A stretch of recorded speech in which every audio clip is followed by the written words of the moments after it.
up in the morning, grab my little black book. Yesterday can eat a dick, cause we lost by the hook. Can't win them all, so you never see me get shook. Today's a new day, the bookmaker's getting cooked. When I spot a dirty keg of 4 units getting played, always find the value, I will never be afraid. Scary money don't win, but I'm not going all in unless I see a bet I love, then I put my balls on a bookie's chin.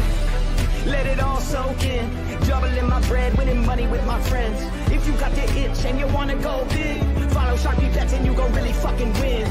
This is not financial advice, it's entertainment. But if I find the right price, believe I'm parlaying it. You can see my spreadsheet, I'm winning, not just saying it. Profit in the green every week, I'm never negative. I can bet an ace or a shitty old picture. Pick the right spots cause I'm the K-Prop whisperer. Shut up when I speak until you finally get the picture. I'm the best in the world, tell me you getting richer. Fuck the bookies, fuck the bookies. FTV screaming fuck the bookies, fuck the bookies, fuck the bookies, fuck the bookies, fuck the bookies, fuck the bookies, fuck the bookies. FTV screaming fuck the bookies, fuck the bookies, fuck the bookies. Middle finger in the air screaming fuck the bookies. Let's get to the motherfucking monies. Or fuck Sharpie, but damn, I need to get some of my money back, fellas. Welcome to the best MLB prop show on God's green earth. It's Friday, and our guy is back from vacation. SpinDoc, how you doing? I hope baseball has been better for you than me over the last 3 days, because I need to find that bridge I've been talking about. Yeah, doing good. It's certainly, 55 and cloudy and rainy is not what I experienced last week, but good to be back. Baseball, like I told you before we just went on, it treated me very well over the last week and a half, 15-5, and then had a rough patch where just couldn't fucking hit a thing, and then rebounded last night. So, hey, they don't keep good cappers down. You know that. Bro, it's what we've talked about it too, is I get so blinded by some of my losses that I let go wins. What I told you I was going to smash Woo, bro, and did I? No, I said, bro, I'm fucking gonna woo. Fuck this. Fuck Bryce Miller. What did I do? I sat there and watched Crochet try to shit the bed on me, but he tried his best to give it away. That's for sure.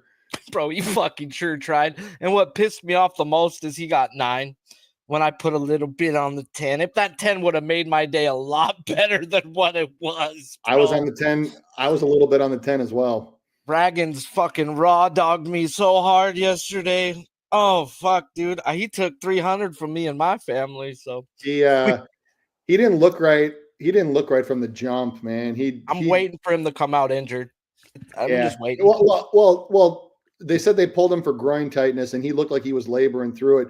And I think once he got to 60, they just had enough. Yeah.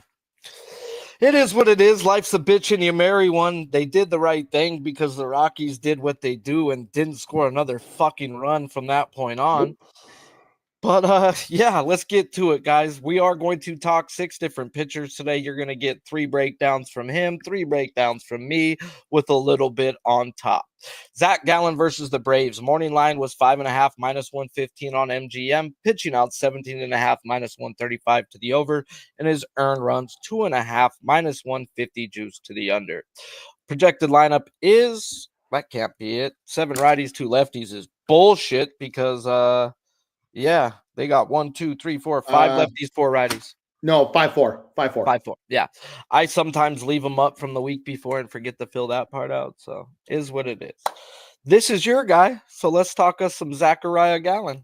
All right. Well, a couple things to know about Gallen. Number one is that he's never had a dominating fastball to begin with. And which is it's his primary pitch, but it's not a strikeout pitch. He is a guy that will set you up with the fastball, sometimes throw a cutter, usually to lefties, but it's his curve, his changeup, and his slider are the ones that get you. Now, his four-seamer this year didn't have much velo to begin with, so it only averaged 93.7. He's down to 92.9. It's been up a little bit in his last start, so he's starting to get back a little bit to where he was last year. But it is the curve and the changeup are the ones that get guys. Slider mostly for righties, but with the lefties, which is especially important today, given the number that the Braves are projected to run, it is that curve and that changeup. Both of those carry a 41.7 or better whiff percentage, and both are looking pretty good from a spin and a overall perspective. Now, Gallen doesn't operate in the zone a whole lot. I talked about his fastball not being very dominant, and when a guy doesn't have that dominating fastball, does need guys to chase. When he gets guys to chase, he's been elite this year at not inducing chase contact, 38.3%, which is absolutely ridiculous. The only problem is that he has faced a few teams, at least so far, that don't chase. So you go down to the Braves, and as of right now, their chase is right about league average, slightly above over the last 2 weeks, 31.7 versus a league average of 31.2. Now, you go to the projected lineup, and there is at least a decent amount of chase in parts of this lineup. So, for example, Nick Allen, who's projected in the 9-hole, chases a little bit above league average. Kelenic chases about league average. Murphy is below. Harris is just a swing machine, so he's always good for a couple.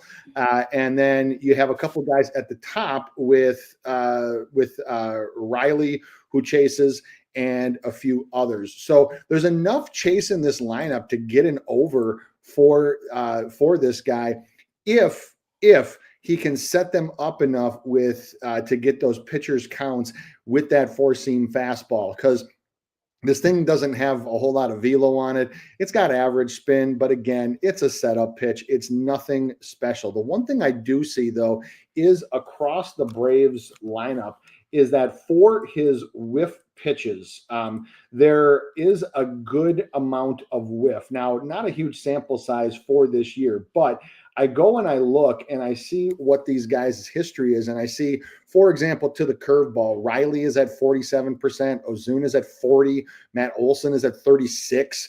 And then you go and you look at the changeup and you see it's kind of the same story for a number of guys. Ozuna is at 41, Kelenic is at 40. So there's more than enough whiff on these pitches.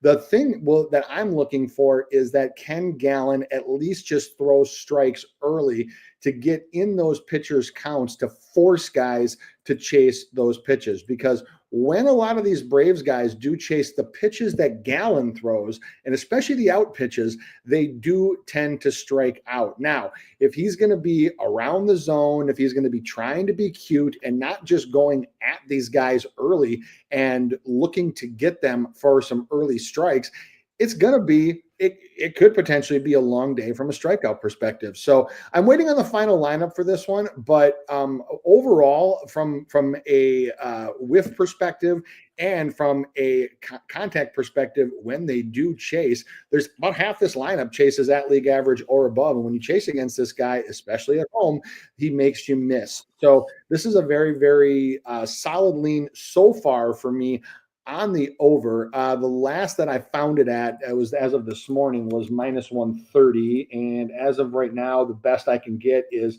minus 115 on BetMGM. So not a whole lot of movement at this point.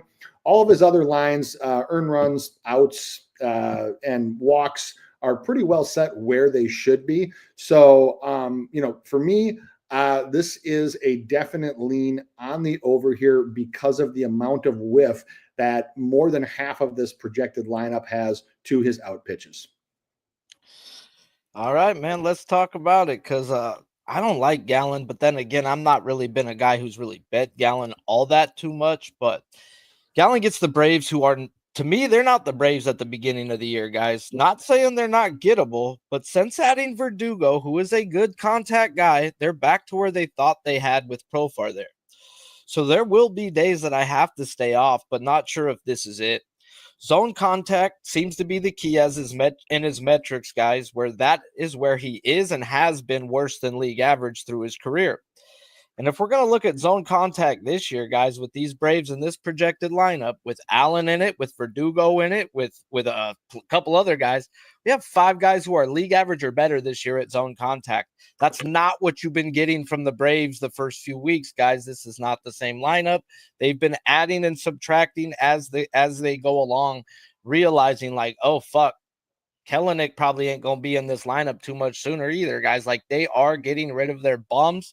And once Profar's back, yes, he won't be in the playoffs. This might be a whole different team. So right now, the zone contact is going to have me off. Even the guys that are league average career-wise, what has he struck out Olsen at? I think it's like 11 or 4-17. Right now, so he's got against the projected lineup, he's got a 25% K percentage in 63 plate appearances. Olsen is 5 in 15, so 33. Yeah. So I mean, I get it. I think it's Ozuna you were thinking of. That was the 4 for 17. Yeah, he is 4 for 17 right there. Yeah. Olsen struck out. Damn. You're gonna get Olsen, then it's an over spot. So right now, I'm just gonna stay off. I'm an over better. The zone contact does have me scared, but if you're gonna then, like you said, take that zone contact, look at the people in his past history, and it's going to tell you something different. And that's where you do have to pay attention to. So Olsen is going down. Now, my problem is does he get what? Harris? Does he get Verdugo? Yep. Does he get Allen? Does he get Albies? He shows he can't get Albies. There's just a few guys in there that are, I mean, I'm a pussy right now anyways. Maybe it's because I'm losing. So don't just listen to me. I'm not saying, maybe don't listen to me. But I get it. I'm not an under better, so you ain't ever going to see me looking to bet people under right now. That just ain't been for me. Now is this going to be for me? Andrew Abbott at the Rockies. Morning line, 5.5 minus 115. Pitching outs were not available, which is something I need to pay attention to. Earn runs 2.5 at a pick'em. Projected lineup is 8 righties and 1 lefties.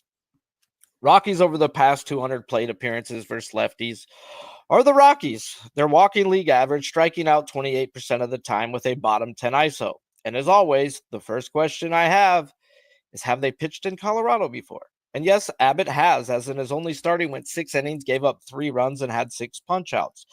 And this year, guys, has started like last year for Abbott. And that's the key, and zone contact being where it should be. And we got some of the worst zone contact in the league in this Rockies team, be it this year or last year. The lowest number I'm going to get is 7 of the 9 being worse than league average at zone contact. So it comes down to his pitch mix for me. We have fastball, changeup, curveball, sweeper, where in 3 starts this year, guys, he has been pretty much fastball, changeup heavy, relying on the sweeper and curveball just 9-10% of the time. And that's what you want to do when you're in Colorado. Fastball, changeup, heavy, guys. So the contact's there. The pitch mix, it's somewhat there. Man, he does throw a 12-6 curveball. And can you get the swing and miss from the Rockies? Yeah, but, you're more than welcome going to just hang it. That sweeper, though, is something you want to pay attention to. Righty on right. Granted, he's a lefty, so that you're going to have to really look at it as lefty on lefty. That's where you're going to get the more downward break on that type of pitch. It's going to run that much farther. So when you're looking at like a slider, sweeper, something that's not going 12-6, you want it righty on righty, lefty on lefty. It's going to run away that much farther. So the fact that he's using that changeup versus righties, the fact that he's going to use that freaking sweeper versus McMahon, and if they want to put another lefty out there, fine. Let's just not put Martini in there. That's the one contact guy probably they got. But at the end of the day, guys, I run his freaking pitch mix versus this team, and I come up with 7.5 on a bad day with literally 7 guys that can strike out more than once.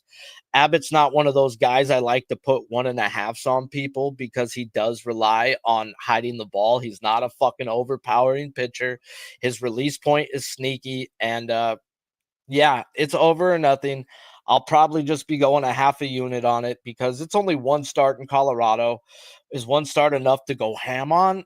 I don't know. Maybe it's just I'm afraid of the line. I get afraid of the line. Like, why isn't it juiced the fuck out at a 5.5? Same questions we were having about Crochet yesterday, I'm having with Abbott right now. Like, why is it at a bettable minus 115? Yep. I know he's been a 4.5 the first 2 weeks. So is it really that? But he's 2-0 to the 4.5. I thought we were going to get juice on the 5.5. So it comes down to me not being a vagina on this one, figuring out what's going on with the line. Like, I think this should be minus 140, minus 150, and it's just sitting there at a bettable price. So is Sharpie going to be a bitch and bet $50 or being not a bitch and bet 100? I'll probably be a bitch because I'll tell you, my butthole hurts the last few days. You got anything else to add on Abbott? Make me freaking sway me a little more. No, I mean, other than it was one of the first times yesterday when I officially ran Reagan's, just because I wanted to see it visually about just how bad some of their contact numbers are, and oh, good lord, are these bad? And they're bad chasing, they're bad in the zone. And yeah, obviously by their strikeout numbers, you can probably surmise that. But when you actually put it up visually, I'm actually looking at my chart from Reagan's from yesterday, and it's basically the same lineup that's projected to be in almost in the same order, which would make sense, lefty. But after Doyle and Farmer, Abbott's stuff is that he does get you to chase. I mean, he's slightly below league average at chase, but when you do chase against him, he's consistently been below league average in chase contact. And you have 8 of 9 hitters in this projected lineup that are below league average, and some of them are just ridiculously below it. I mean, like, for example, like Bouchard. Coming into yesterday, his chase contact for the year, and not on a short number of pitches either, 16.7%. I mean, how are you even that fucking bad? 39.7% for Goodman, 32 for Toglia, 34.6 for. I mean, I could just go on and on and on for these guys. They just don't make any contact when they chase. And then I go to Abbott's pitch mix, and especially with the curve and the changeup and just his stuff is just it's kind of set up to get these guys. Because to me, there's been 2 ways that I've seen guys. I mean, most everybody strikes them out, but 2 primary ways to strike the Rockies out is, 1, you throw a whole bunch of breaking shit all over the zone and they hack at it and miss, or 2, you just blow it by them with heat. Abbott doesn't do this, the second one, but he sure has the ability to do the first one. So this is absolutely an over or nothing spot. The Rockies are a team that no matter who the pitcher is, no matter where you are, no matter what the situation is, you cannot bet an under on them. They are on my no under island and will remain there, I'm pretty sure, for the whole year, meaning that it's over or pass. And right now I'm leaning over just like you. You've been really good at figuring out these lines, bro, when I've asked you. So does this line not feel weird? A bettable 5.5? It did at first. But I mean, I personally think that the rise to 5.5. I mean, part of that is going to be the Rockies tax, because you're probably going to see that you're especially going to see it with the Rockies on the road. But I see that his hits are pretty much the average of his first 2 lines, despite the fact he's only allowed 2 in each of his starts. And then the other thing with Abbott from a walks perspective is that his walks are right where it should be. So, I mean, I didn't think that it was it was too bad. I was expecting a little bit more juice, but like, I've seen this before, and they're usually more apt to raise it by a strikeout before they are to just juice the living shit out of it, because this is a guy who, especially if you're betting trends, if you go back and look at some of his starts back to last year, which I don't know what the fuck that has to do with tonight, but those public bettors love doing, the people that are like 17 of the last 22, when the temperature's under 30 degrees, whatever the fuck it is, that stupid shit, is that you see average hit rate to the 5.5. Yeah, should it be juiced a little more? It probably should, but it's not something that to me is overly worrisome. I think it's I'm gonna have to say the same thing we said with Crochet, bro. If this fucker hits 6 today, he's got 9, I think, bro. Mm-hmm. Like, I really think either that or he goes and does what JP Sears did and pitch 7 innings to contact, and they suck balls and they're not going to hit you. Yeah. Like, just let them try to hit the ball. Don't be fancy. Like, fuck, just here. And honestly, there is not a single lineup that the Rockies could put out that would make 6 quote unquote not possible. There's not a single one. There is no 9 players that the Rockies could put out there where I'm like, oh shit, because of that lineup, I'm off of it. It all depends on, do you think that Abbott can get early strikes on these guys to set them up for that changeup curveball sweeper? If you do, which he has been in his first 2 starts this year, if you do, then over is the way to go. If you don't, then throw it away. But under's not an option ever. It's had 2 games, zone contact. Pittsburgh had 5-4 to the over. Yep. He got 5. Baltimore, we talked about him on the show last week, and there was 6 people that were bad at zone contact in that lineup. And zone contact is what you can't be bad at. Nope. And Abbott went out there and torched them. That's where it's like we got even more zone contact. That's worse than what he had last week. Yep. Other than it being Colorado, man, it seems like Abbott should shine the day. I think if this game were in Cincinnati, I think you'd see a 5.5 juice to like -160, maybe even FanDuel would hang a 6.5 at big plus money on you. But I think that you have the combination of him being on the road and then the Rockies tax kind of pulling against each other, and that's where you get the line where it is. All right. Sorry, one last thing. Honestly, I would have felt more scared if they would have put him at a 4.5 -160. Then I would have been scared as shit. Then I wouldn't have touched it. You know how you said how bad the freaking Colorado Rockies metrics are atrocious? I was literally talking to my girl this morning while I was texting this shit, while I was typing it out, and I'm just laughing. She's like, what are you laughing at? I was like, just how bad these people are. Like, terrible. They're so bad. I'm like, that's a good thing, though. She knows nothing about baseball. I have never seen, Sharpie, you've seen them. The charts that I put together it's on a sliding scale. So the better you are, the darker shade of green it is, and the worse you are, the darker shade of red it is. I've never seen so much red on a chart before. I mean, it's just absolutely incredible. Anyways, they're bad. Speaking of another team whose metrics are actually kind of bad, the Dodgers. Yep. And who do they get, guys? A guy I ain't bet yet this year, but it might be that fucking time. Paul Skeens at the Dodgers. Morning line 8+ -120. Pitching out 17.5 -190 to the over. Earn runs 1.5 -150 to the over. Projected lineup is 5 lefties, 4 righties. Let's talk the guy you wanted to talk. All right. So Mr. Skeens. Now, for those of you that watched the Spin Zone my show that was earlier this morning, I talked a little bit about Skeens, and I wanted to bring him up again so that everybody could hear this. And I want everybody to just please hear me with this.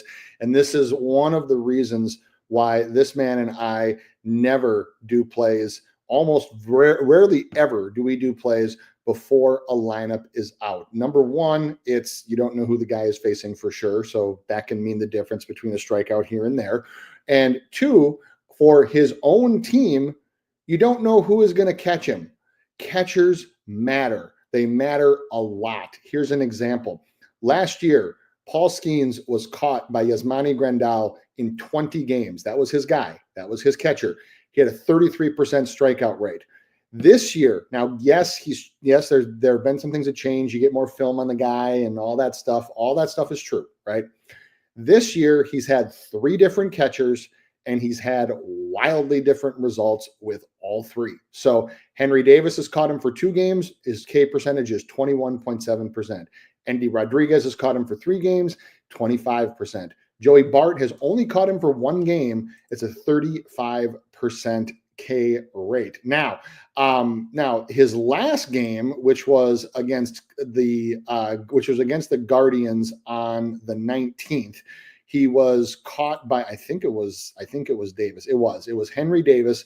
So you can kind of negate that a little bit by the fact that it was the Guardians and it was on the road, but still it was at home, but still, it's the Guardians. Catchers matter. They know what these guys like to throw. They know what these guys are thinking, when to slow them down, when to speed them up, when to go out and talk to them. All that stuff factors in. It's one of the reasons why last year when Real Muto got hurt, is I know both me and this man were like, we're staying the fuck away from Wheeler for a while, because that is his catcher. That is the guy that knows him the best. So catchers matter.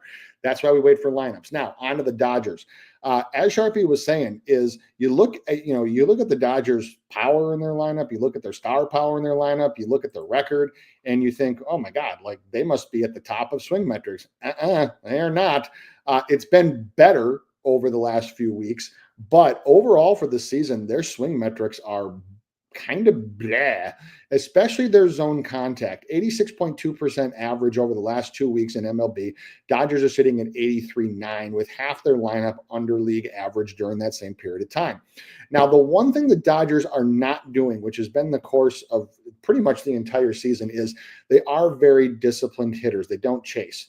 29.1%. So that's one of the lowest rates in the league. So we go over to Skeens and we see that Skeens operates in the zone, and he doesn't, and even when he gets guys to chase, is that he allows 61.4% chase contact, which is not very good among starting pitchers. So what Skeens does typically is that his four-seamer and his sinker, typically, if you're looking at the clock, typically work in the 2 to 3 range, and a lot of his out pitches, like a lot of his breaking stuff, slider, sweeper, work in the 10 to 9 range. So he doesn't work around the clock. He does work on the edges like this, but he does generate a lot of zone whiff. So you go and you look at the projected Dodgers lineup, and you can throw out guys like Betts, who are just contact machines. But then you look at the zone contact for some of the other guys, and it's kind of a mixed bag. Edman and Pegas are actually Edman's good. Pegas is above league average. Muncy's below league average. Conforto's below league average. Teoscar is below league average. And I know, Sharpie, you said this to me, because I know that you follow the Dodgers much closer than I do, is that, yeah, Freddie Freeman's back, but is he like back? Like, are we getting Freddie Freeman? Are we getting this Freddie Freeman? So what I would look for with Skeens is, number one, I would definitely look to see who's catching him, because I'm looking back in the games where he's been caught by these three different guys. He's actually had a different mix and a different usage of his pitches. What I want to see here more, because he is using his changeup a lot more to lefties. He only threw it 5.4% of the time this year. This is up to 7.5% this year. So he's kind of replaced he's kind of flip-flopped the changeup and the curve. Now, in the game that Bart caught him, I did see that he did throw more changeups. So he's only throwing 16 on the year, but he did throw more in that start. I've actually always liked his curve. So I want to see who's catching him. But if this is the Dodgers lineup that we get, man, I could be persuaded either way on this one. The reason why I wanted to talk about this guy is because I wanted to remind people, and this is what I talk about on my show too, before we just run into battle and we look at a hit rate chart and we see, oh, this is his average, this is hit rate. All this stuff matters so much more. So got to see who's catching him, got to see Dodgers lineup construction. That's why I wanted to talk about him. Man, I'm over here looking at everybody he's played. Granted, I'll throw out the first game because Marlins are the Marlins, and really you can't freaking take metrics into a first game.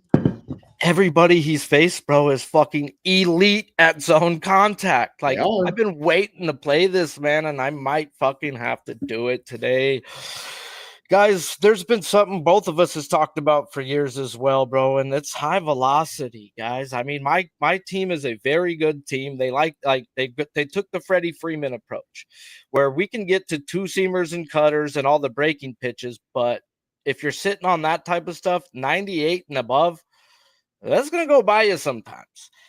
And Freddie Freeman, guys, like he's saying, he's looked actually more hurt this year than he did in the playoffs, guys, and he was limping around then.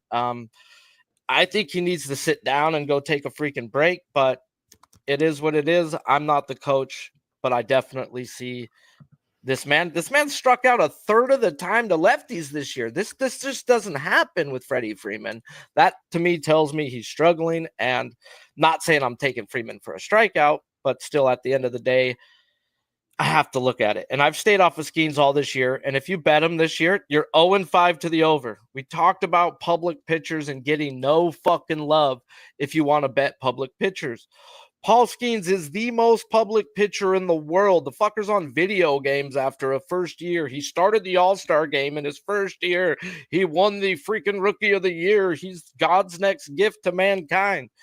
Not saying he's not, bro, but you're not going to get love when you're betting on him. Nope. We talked about it, how the day would come for love. And if this is the projected lineup, 6 of the 9 are projected worse than league average at zone contact. He pounds the zone. We talk about pounding the zone. And if you're going to pound the zone versus this team, oh, Lord, they will open up. So this is an over or nothing type spot for me. If I get this lineup, I will be on the over. I think it's Paul Skeens' day. And another thing about these pesky Pirates is it might be just a dead-ass under game or just back the Pirates. If you bet the Pirates 2 of the next 3 games, you're going to be ahead. Crazy, right? Crazy. The Pirates, this is their World Series. The Reds, when they play us, it's their World Series. These guys come all out, give it their best fucking effort, and the Dodgers are like, it's just a regular day. We're going to be in the playoffs. We're going to be there. Like, they don't look at these type of games as crazy. Now, will they want to show up and try to get the Skeens? Yeah, but you're going to see a lot more base stealing, more hustle, more anything out of the Pirates, at least today while Skeens is on the mound. So, good Lord, I just got titty sent to me in the middle of that. God dang, what was I talking about? Yeah. Well, the other thing with, you talk about Skeens being the most public pitcher. The Dodgers are the most public team. So there is going to be a lot of eyes and a lot of action on this game tonight. This is, at least from what I've seen so far, this is going to be one of the heaviest bet MLB games of the evening. Just because of just how public both sides of, now the Pirates aren't a public team, but Skeens is a public pitcher, and the Dodgers are like the public of public teams. So yeah, I want to see the lineup, and I got to see who's catching Skeens. Another thing too, though, that I wanted that you brought that up while we're on here. This is how we literally talk on the phone sometimes. We just throw shit back and forth, and I'm like, this is what I caught when you were talking was, does it matter who's catching him when he faced all these really good teams that we stayed off of him for a reason? No. So are the numbers really all there? Because it's like, fuck, dude, like all these teams, if you looked at the metrics, its own contact said, oh, bro, okay, a guy who lives in the zone is going to have a problem. Yeah. No, that's a good point. So, I mean, to that's just the counter to that. It's like, dude, he's had 4 tough-ass matchups by the metrics. So, I know, I didn't want you to put too much into it when I was like, dude, it's like, I want to know the catcher thing too, but can we really put a lot of effort or into okay, but he's played 4 guys that I would have went under on. Like, okay, like yeah. And then the only counter to that then is, as a young guy, as a guy that doesn't have a lot of experience going into a place like Dodger Stadium, is that having a veteran catcher kind of, to help him out and to help him if he gets into jams, because these Dodgers, the one thing they can do is, they might K early, but they string together hit after hit after hit, especially 2-out hits, and just don't let you get out of innings, and then shit snowballs. And so that's where the value of a veteran catcher to settle you down can come into play. I'm not saying that it's going to be like the be all end all decision where I'm like, well, if this guy's catching him, fuck it, over. And this guy's, then nope, under. Like, that's not how I operate. Same thing with an umpire is those things are peripherals used as more of a tiebreaker. Yep. Well, let's get into the next guy we're going to talk about on the board. Do me a favor, if you like what you hear, and smash that like button. If you're new to this channel, please hit the subscribe button as well. Logan Gilbert versus the Marlins. Morning line was 9+ at +110 on FanDuel. Pitching outs 18.5 -165 to the under. Earn runs 1.5 -135 to the over. Projected lineup is 5 lefties and 4 righties. Gilbert gets the Marlins, where if you look at their overall numbers, the last 15 days, they're walking above league average, only striking out 22% of the time with a top 10 ISO. As always, who have you seen? Well, wheels went wheels up, guys, as like Gilbert, the key for him, for me, has been chase contact, and he ended with 13 that day. Merrill Kelly had a fucking 9-piece, and they missed Green in the Red Series and then seen the Nationals. So really, their K percentage and all their other numbers are just way more fraudulent than that, as when you've seen a mediocre pitcher in Kelly, he dominated. And when you've seen the fucking dog in wheels, he fucking had maybe his best game of his career. So it is what it is. And chase contact has been the key that I've used with him. And when we get to it, there's, whether it be this year or last, it's pointing to the over. 4 of the 7 gradable last year are worse than league average, and 5 of the 8 that are gradable are worse than league average this year. So the key's pointing to the over. The book's giving us no damn love if we want to bet him, as he is 4-1 to the over while getting a damn 9-piece versus a Toronto team that don't strike out. But once again, guys, Gilbert has come to the conclusions, just like last year, as he showed me last week versus Toronto. He is number proof. They used to drop this fucker to a 5.5 all the time last year. And then when they did that, he always went over. So that's the trend starting to happen again. The first time they did it to him. Well, this ain't the fucking Toronto fucking Blue Jays. This is the Marlins, and it's not a 5.5. It's a 8.5. Bro, have you ever seen a 3 strikeout jump in a week? It's almost never, because the only guys I ever see at 8.5 are or have been guys like Max a few years ago, was DeGrom when he was in his prime, Strider, and those guys are usually at 7.5, 8.5 to begin with. It's not a guy that goes from Jesus Lord. That is a huge jump in a week, guys. Like, I guess that's the book's telling us what we're going to see tonight. And I don't not see it, guys. When I run through their pitch mix, it comes down to these 2 kids that you really just can't grade, as I end up with 8 without nothing on those kids. And this is the same damn problem I ran into with Wheels. And I ended up pulling Wheels down 1 because I didn't know what I was going to get from those kids. I've been taught the lesson. If it looks like a duck and quacks like a duck, it's a fucking duck, guys. And chase contact, if you give me this crappy ass lineup, granted, I get it. Edwards, Lopez, and Myers are 2 or 3 guys that are good, but their zone contact on some of them with the guy that pounds the zone is going to equal that self out. So Gilbert, it's over or nothing. I may pull him down with the team total under like a bitch, as that's the way I bet sometimes, but damn, everything's telling me I need to bet the over, but my wiggle room's not there. My wiggle room wasn't there with fucking Wheeler either, because of the 2 kids that were ungradable. And I was a pie then. I think I just need not to be a pie. Back Gilbert, probably a half unit, because I've lost too much money the last few days to be going all out on everything, as I'm looking to bet Skeens. I'm looking to bet Gilbert. I'm looking to bet Abbott. And yeah. It is what it is, bro. I mean, it's a high number for a reason. Their strikeout numbers is bullshit. I'm telling you that right now. 22%. Do the math on 2 guys who pitched a total of 14 or 14 and a half innings and had a combined 23 strikeouts. Yep. Yeah, their strikeout percentage is like 45% when they've seen someone good. So, yeah, it's over or nothing. I'm just being a pie because of the 2 kids that I can't grade, but it's like you're coming up with 8 on a bad day and you're not even grading 2 of them. Like, shut the fuck up, Sharpie. He's getting 1 of them. So I'm going to be on the over. It's just how much. Yeah, not much more I can add to that one. The only thing that I can say is that, and I, a little bit more of a limited sample size this year, but still enough starts where Logan Gilbert is striking out righties this year at 46.9%. That's fucking absurd. I don't care who you face. And then you go back and look at the righties that he's faced. Toronto, Texas, Houston, and even the Athletics. The Athletics are not a strikeout team this year, guys. They really aren't. They have a lot of high contact guys. Now, Detroit is a little bit of a different story, but 4 of this man's 5 starts were against some of the highest contact, lowest K percentage against right-handed pitching in the league, and his totals against them were 9, 7, 7, 8. The fuck you think he's going to do against this team? Okay, what do you think he's going to do against the Marlins, who over the last 2 weeks, by the way, league average is 86.2% zone contact. The Marlins are sitting at 83.5%. That's 4th worst in MLB.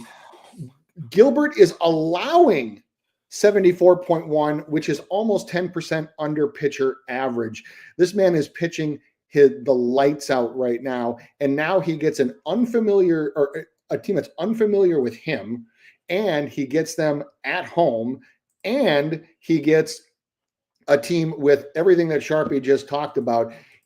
What I said, I actually talked about Gilbert a little bit earlier today too. And what I said was, because you look at some of these lines right now, and the best under you can find is -138. And I said, if you're even thinking about putting a single cent on the under for this, for whatever reason, please just do me a favor and don't. It is not worth it to pay a single fucking cent at that price for a man who is just murking guys against a team that is struggling with zone contact on the road, traveling across the fucking country, just everything.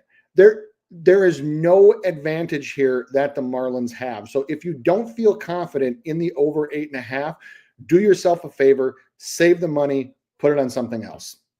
Or don't bet at all. But you cannot bet the under here. Cannot. There is no value on taking -140 for a guy that has done to low strikeout teams and high contact teams what Gilbert has, and now he gets one that isn't nearly as good. He just can't do it. This is like the highest he's ever been too. So it's way up there. It's got to be. I can't remember a time where he was more than 7.5. Who the fuck's pitching for the Marlins tonight? Cal Quantrill. Okay, man, Gilbert for the win, or fucking. I just think he comes out and shoves. I just need to not be a pie hole at times.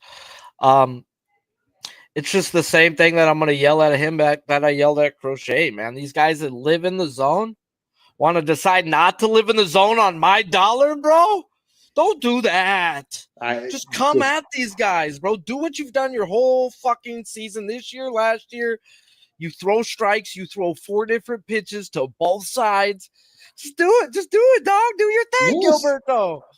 Yes, and the other thing is that I said about Gilbert, which still holds true, is that because the Marlins not only make contact so little in the zone, they also chase a lot too. I think 5 or 6 of the projected 9 were above league average in chase, and that's not even counting the 2 guys that you said were hard to grade. And the Marlins as a team have the 3rd highest chase rate in Major League Baseball over the last 2 weeks. They have projected. You cannot bet under here. Just Sanchez, Stowers, Mervis, Norby. Edwards, okay. Yep. Those next 4 can all go down every single time they're at the bat. Yep. There is absolute. I'll repeat one more thing that I said about Gilbert is that if I had, let's just say I had a free $100, right? And I could put it on either side of the strikeouts for this, I will tell you, and you gave me a choice. You have to either put it on Gilbert under 8.5 at whatever the current price is, or Gilbert 10 plus, and you have to put it on one or the other. I would put it on Gilbert 10 plus 100 times out of 100, and I wouldn't even think twice about it. Not even a question. Under he may be the ladder spot. In this game. Never. People are like, ladder spot. He's at 9. Yeah, ladder spot. You heard me. This motherfucker. Hey, bro, Wheeler's a great pitcher. I love Wheeler. Gilbert right now is on the upper echelon right now, dude. Wheeler only throws a splitter to one side. He's pretty much all these different. No, Gilbert's coming at you with everything, no matter what side Mhm. you're on, bro. Mhm. He's unhittable right now, and he's very backable. The next guy is not backable for me. He is no longer bettable for me. You're not going to get a fucking breakdown from me. Why? Because he fucking hates me and my family. Justin Verlander versus the Rangers. Morning line 5+ minus 155 on DK, 6+ plus 126 on FanDuel. Pitching out 17.5 minus 160 to the over. His earned runs 2.5 minus 130 to the under. Go ahead. Oh, this fucking guy. I'll start by saying I almost didn't even put him on my list to run through my initial metrics, but my rule is I put every pitcher on there. I run through the initial line review. I run through the initial metrics review. And for those that don't know, that's how I cap is I make cuts and I just keep cutting and cutting and cutting. And only guys that pass through every phase get to be actual plays. And I got through the first three. It's 3 rounds of cuts that I do before I get to my finalist list. And I got through 3 rounds and I'm like, this fucking old man is sitting on here and I don't want him to be. And then I'm like, you know what? I'm going to go through this again. And I'm going to go through it with an even keener eye. I'm going to try to see if I can cut this asshole off of it. And I couldn't do it. So I'm bitter a little bit, even having to talk about this guy, but there are the situation is actually right. Clint actually makes a good point is that there will be a lot of wind tonight. Could mean that you try to get more guys at the plate. But while it's not the Justin Verlander you have seen in the past, is that there are signs that he's getting better over the last few starts. Even in the one that he only had 1 strikeout at Philly, is that his velo is up. He's actually throwing the ball better, and God, I hate saying this. His outs are up from his last 3 starts, and it's juiced to the over. It's juiced at 17.5 juiced to the over. His walks are normal, and his earned runs are at the normal 2.5. So what does this all mean? Well, first things first is that Justin Verlander is not allowing a lot of contact in the zone despite throwing in the zone. 51.8% zone rate, above pitcher average, 75.8%. That's actually one of the better marks of all pitchers that are going today. And yes, this is old man Verlander. So with that velo up and with that zone contact up, I go and I look at this Rangers team, and over the last 2 weeks, their overall zone contact has been below league average, and their swing rate is in the stratosphere. They have the highest zone swing rate in Major League Baseball over the last 2 weeks, and they have, I believe, the 3rd or 4th highest rate for the year.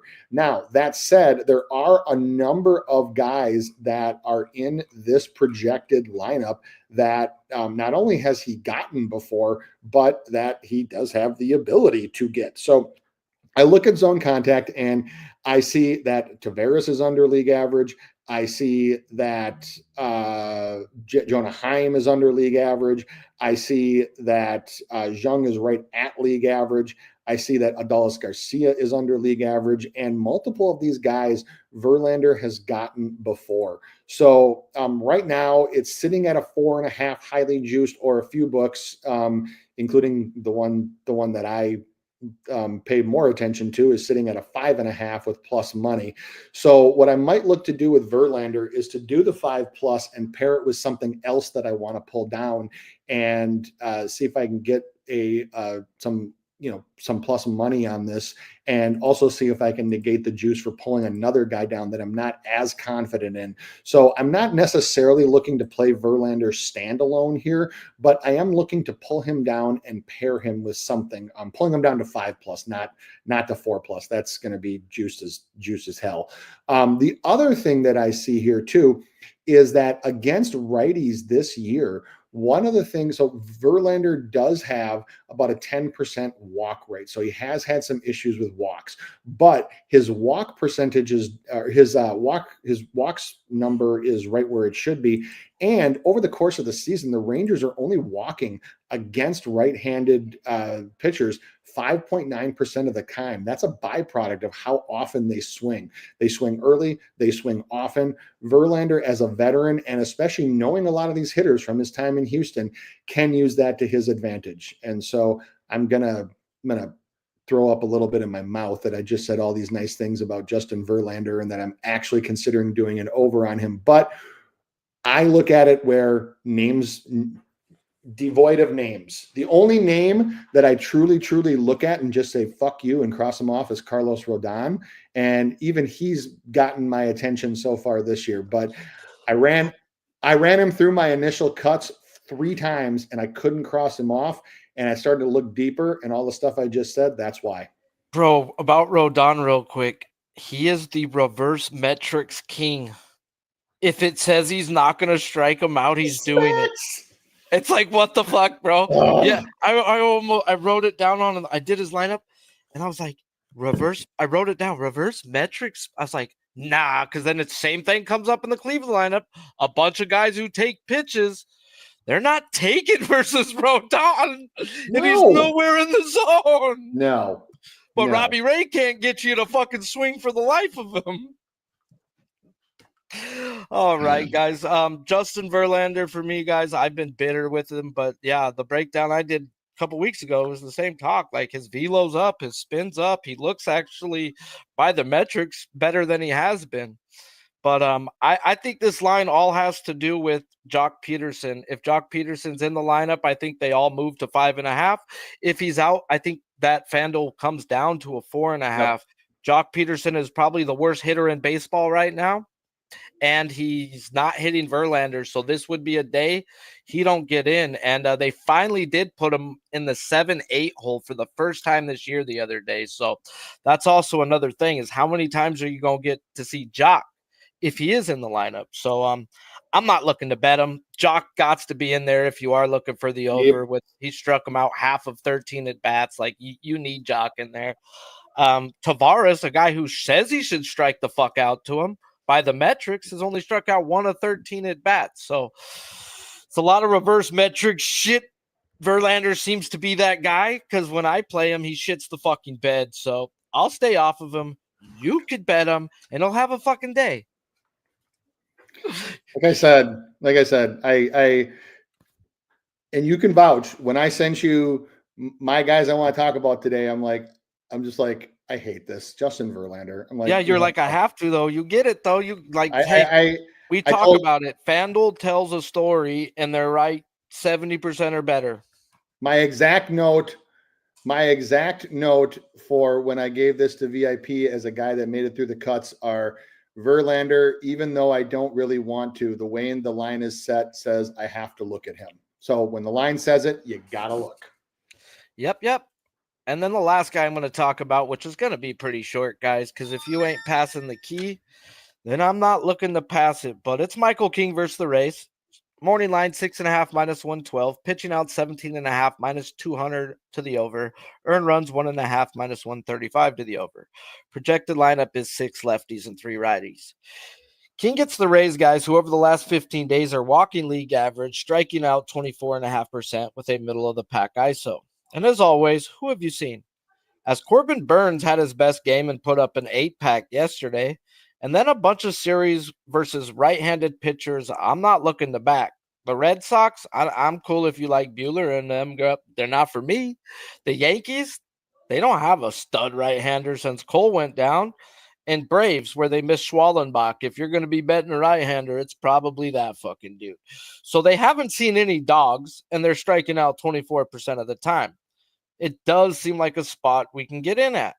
As well as having King at home, where since last year, I mean, the guy has a 10% higher strikeout percentage than on the road. And it's as well as he is with right-handed, he dominates compared to lefties at just a 24%. So I look for the key, which is Chase. And I come up with guys that keep pointing to the under on last year's metrics, as 4 of the 7 that are gradable are better than league average at not chasing. In this year, 4 of the 8 gradable are better than league average at not chasing, with 3 guys grading out great in both seasons. So I do get it if you've already looking and back in King at home, it's probably more profitable than it isn't. But this is a spot where I want to see their lineup. They've got Rort Vettel projected in this lineup. He's actually a guy who doesn't chase. Now, and what else can they do? They can put Jansen in, who's actually way worse. So, yeah, Jansen's not striking out. They can only get better in certain spots. They can get worse. I don't like Diaz and Aranda sitting in that spool, but they do have a kid making their projected, well, his started like a week ago. I guess he's the stolen base king of the minor leagues. Guy fucking had 200 stolen bases in like 150 games. Like, Damn. Yeah, he's leading off for him, dude. If he gets on, he's going. You're not stopping this one. So, but that's also good for strikeouts, guys. I'm not going to lie. You want a runner on second base. That's when they're going for the freaking punch outs, guys. A lot of these pitchers are content with contact, get the out. But when they get to second and third, you have to look to punch them out, as contact will score a run. But right now, the chase in this lineup, be it this year or last, is enough for me to leave it alone. I do want to look to back King, though. It just might be a team total type spot, as their bottom or their middle of the pack ISO was seeing bombs, guys. King is dominant at home. King shows up at home. And I think he has himself a day now. 7 strikeouts.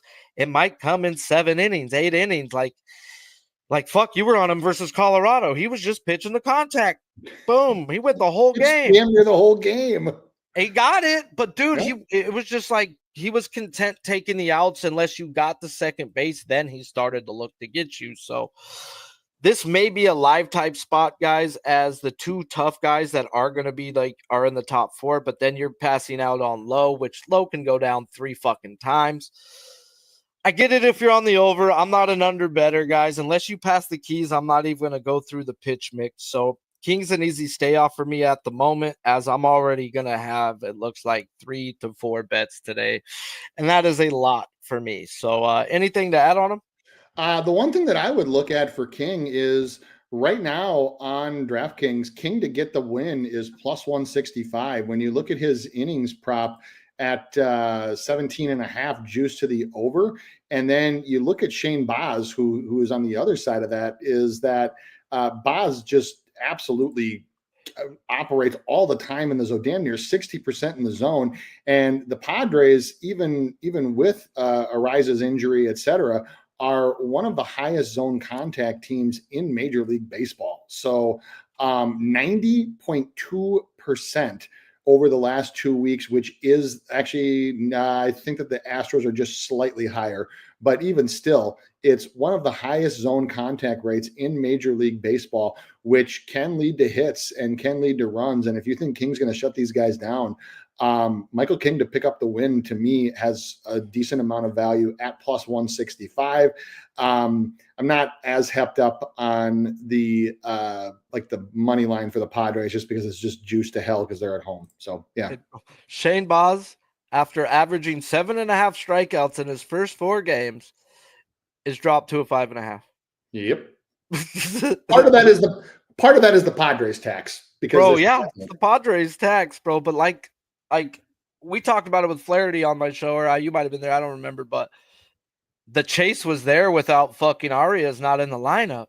Yep. And if you're gonna chase versus Flaherty, good fucking luck. But this is a different type of pitcher. He's pounding the zone, and if you look at the teams he's played, they're all ass, bro. Mm-hmm. Pittsburgh, Angels, Boston, and New York, guys. New York's metrics are not that good, bro. Like, they're like the Dodgers. They're actually worse than the Dodgers at times. Like, they swinging for the fences. The only thing that they don't do is that they do well from a swing perspective is they don't chase. But then when they do, or even when they swing in the zone, to your point, I mean, the combination of their lineup, those torpedo bats, a whole bunch of other factors is, it's power. And when you swing for power, you have the ability to miss. Yes, sir. Well, guys, we appreciate you as always for tuning in. It's always a better show when we got SpinDoc with me. Smash the like button if you already haven't. If you're new to this channel, please subscribe. We will always preach we need lineups majority, guys. Unless you're betting on a rookie pitcher at a 4.5 when they drop his fucking number, we're not betting shit, guys, unless you give us a lineup. Now, I get it. you can fucking fade Colorado. If you're fading Colorado, then do it. Like, you don't got to wait for their lineups, but it is what it is. I like to wait for him. He likes to wait for him. Yep. All right, now I've got leans on Skeens, Gilbert, Abbott, and I'm looking to back them in one way or the other. So smash the like and let them know what you got going on about your freaking show you're doing every day on Twitter and where they can find you. Yeah, 6 days a week. So the Spin Zone airs at 10 a.m. Eastern time, and just follow me at SpinDocSports, and you'll get notification of it. And yeah, that's every Monday through Saturday. So Monday through Saturday, got that going on every day around, or usually at 10 a.m. Eastern time. Yes, sir, guys. Well, it's Friday. Sharpie got a fucking regular job. And hopefully I'm not angry, but yesterday I was like, it took me an hour to get over it because I lost like all my money. I go to work at 1, and by 2 o'clock, fucking Raggins was yanked. You know, it's like everyone's cheering that Crochet came back through, and I'm like, this fucker just got pulled out the game. Like, fuck Crochet, fuck baseball, and fuck everything else. I think that's what I wrote. Like, do you remember what I texted you shortly after that? What'd you say? I really hate baseball sometimes. Yeah. I really hate this game. What was it? Was it the other day, bro? I was so mad that that fucking one of the pitchers we bet that we were both on didn't hit. Or maybe it was just me that I bet that fucker Taylor to strike out the next at bat, dude. I'm like, that was Wheels. That was Wheeler. Wheeler, bro, that fucking punk, bro, fucking was it like the under was there till Taylor decided to show up to the game. Thanks a lot, Taylor. He ended with 4 that day, bro. He got the golden sombrero. He had 4 strikeouts. Wheeler ended up with 9 strikeouts, and those 2 assholes gave him 5 of them. Jesus, bro, we talked about it too. Though we're like, bro, well, he could strike out all the time. And then he does it though. You're like, not supposed to. You're not supposed to. Oh well. All right, guys. Life's freaking a roller coaster. Praise God. Give him his credit, and he'll bless us, guys. Until next time, we'll see you next week, and let's have a good one. Let's do it. Go Pirates.